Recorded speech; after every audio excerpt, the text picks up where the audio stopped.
जय हिंद दोस्तों। चलिए आज हम लोग प्रैक्टिकली समझते हैं प्रतिरोधों का समांतर क्रम संयोजन क्या है।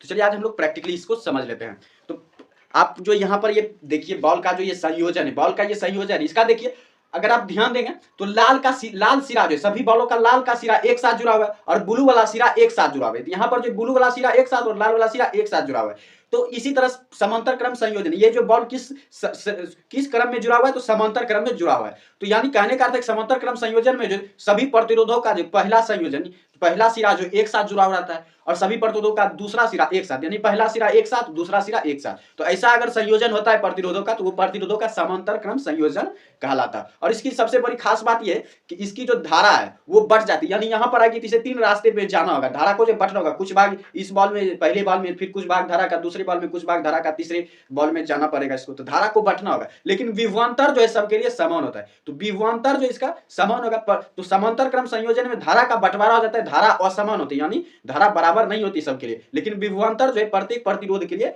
बराबर होती है। तो ये पॉइंट आपको याद रखना है। और इसका जो प्रतिरोध का जो समतुल्य प्रतिरोध होता है वो होता है 1/R1 1/R = 1/R1 + 1/R2 + 1/R3।